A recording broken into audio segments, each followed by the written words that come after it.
Shalom saudara-saudara, mari kita bersaat teduh ya. Saat teduh kita hari ini dari Markus 11 ayat 12 sampai 26. Saya itu membiasakan diri sebelum menyelidiki sebuah perikop yang menjadi saat teduh atau yang menjadi nas khotbah. Saya selalu membaca perikopnya berulang-ulang dan membaca dalam beberapa terjemahan. Setelah itu saya lanjutkan dengan memeriksa garis besarnya dan seterusnya dan seterusnya. Entahlah, kali ini saya cukup terkejut ketika membaca garis besar dari Markus 11 ini. Ternyata peristiwa di mana Tuhan Yesus mengutuk pohon ara masuk dalam minggu-minggu kesengsaraan Tuhan Yesus. Kalau diurutkan begini saudara, hari Minggu Tuhan Yesus masuk Yerusalem dengan jaya, dielu-elukan banyak orang. Hari Senin, Tuhan Yesus mengutuk pohon ara dan menyucikan bait Allah. Hari Selasa, ada iman dan ketakutan di pasal 11 ayat 20-33 dan sampai pasal 14 itu pengurapan di Betania. Hari Kamisnya perjamuan terakhir dan hari Jumatnya Tuhan Yesus di Getsemani sampai pada penyaliban dan penguburannya. Tentu ada pesan pengajaran yang mau Tuhan sampaikan dengan kisah ini, yang justru pada saat Tuhan Yesus memasuki minggu-minggu sengsaranya. Pesan pengajaran yang kuat itu adalah tentang iman, tentang percaya. Percaya Tuhan Yesus. Tuhan Yesus mengatakan begini saudara, Yesus menjawab mereka, percayalah kepada Allah. Dalam terjemahan lainnya, sebagai jawaban Yesus kepada murid-muridnya, sesungguhnya jikalau kalian mempunyai iman kepada Allah, kalian dapat berkata kepada bukit Zaitun ini, terangkatlah dan jatuhlah di laut. Maka perintah itu akan diturut. Syarat yang terutama ialah kalian harus sungguh-sungguh percaya dan tidak bimbang. Percayalah kepada Allah. Diterjemahkan, kalian harus sungguh-sungguh percaya dan tidak bimbang. Have faith in God. Apa maksudnya ya? Bagaimana memahami perkataan Tuhan ini? Mari kita urutkan lagi, supaya kita menemukan maksud Tuhan dalam bagian ini. Tuhan Yesus kan menjawab murid-muridnya begini, percayalah kepada Allah. Terus diterjemahkan percayalah kepada Allah itu, kalian harus sungguh-sungguh percaya dan tidak bimbang. Have faith in God. Dari mana sumbernya? Sehingga have faith in God diterjemahkan sebagai kalian harus sungguh-sungguh percaya dan tidak bimbang. Ternyata jawabannya ada pada ayat 23, di mana Tuhan menjelaskan begini, aku berkata kepadamu, sesungguhnya barang siapa berkata kepada gunung ini, beranjaklah dan tercampaklah ke dalam laut, asal tidak bimbang hatinya, tetapi percaya bahwa apa yang dikatakannya itu akan terjadi, maka hal itu akan terjadi baginya. Makna percayalah kepada Allah berasal dari ayat 23 itu. Asal tidak bimbang hatinya, tetapi percaya. Jadi, kalau dipraktekkan dalam hidup kita sekarang ini bagaimana? Apakah berarti kalau kita yakin sudah percaya, tidak bimbang, lalu kita uji coba percaya atau iman itu dengan memindahkan gunung beneran? Atau meniru Tuhan dengan mengutuk pohon ara tadi? Bukan saudara. Bukan seperti itu yang dimaksud. Bukan demo iman.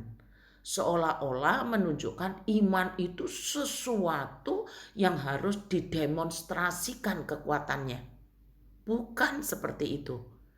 tetapi ada hubungannya dengan minggu-minggu sengsara yang harus dihadapi. Yang pertama, iman percaya yang tidak bimbang, tidak ragu, berhubungan dengan seksama. Ini bisa diperhatikan ayat-ayat selanjutnya. Terutama sesama yang membuat hidup kita susah atau menderita. Nah, Tuhan Yesus dengan spesifik menunjuk kepada mengampuni kesalahan sesama.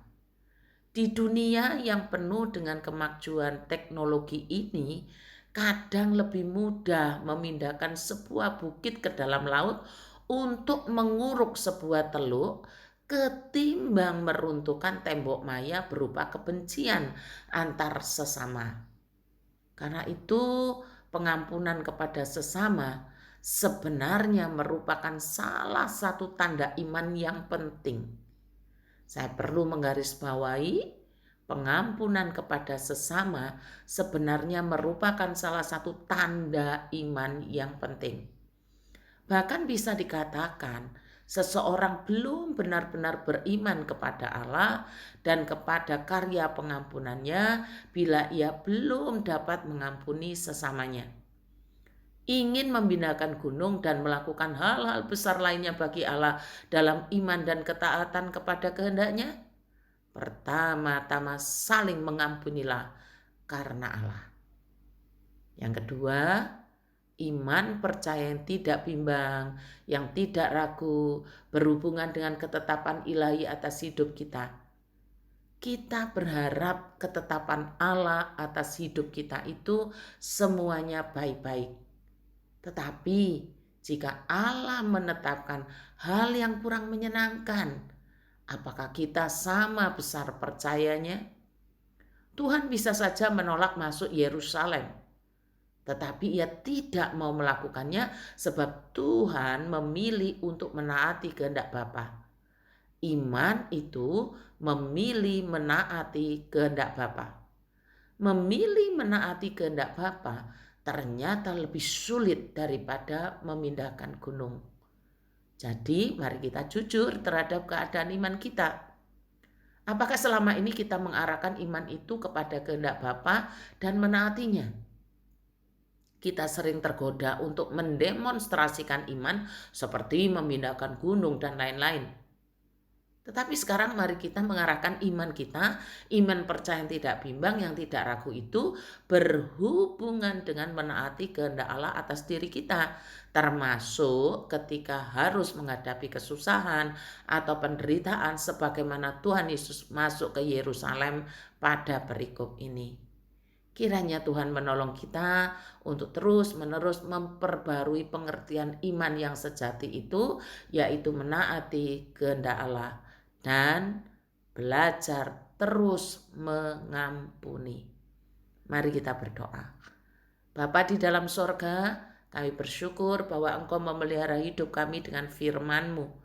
Terima kasih karena Roh Kudus telah menambah-nambahkan pengertian kepada kami tentang firman-Mu, utamanya yang sedang kami pelajari hari ini, yaitu tentang have faith in God, yang tidak bimbang, yang tidak ragu. Tolonglah kami gereja-Mu untuk terus-menerus mengarahkan iman percaya kami kepadamu dan kepada firman-Mu. Tidak lagi menahan diri untuk mengampuni apapun alasannya. Terus-menerus mengarahkan iman kami untuk menaati firman-Mu. Tuhan, menyerahkan persekutuan usia bahagia hari ini. Mohon Tuhan terus berkarya melalui orang tua kami dan terus memberkati hidup mereka agar berguna bagi kerajaan-Mu.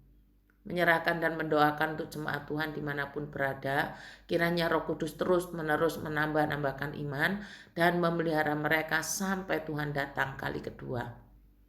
Sementara itu kami juga terus menyerahkan anak-anak Tuhan yang hidupnya terberkati oleh firman-Mu dan imannya bertumbuh agar mereka tanpa lelah bekerja bagi Tuhan, bagi kerajaan Allah. Demikian juga hamba-hamba Tuhan yang tergabung dalam Palita wilayah 5 Banyuwangi.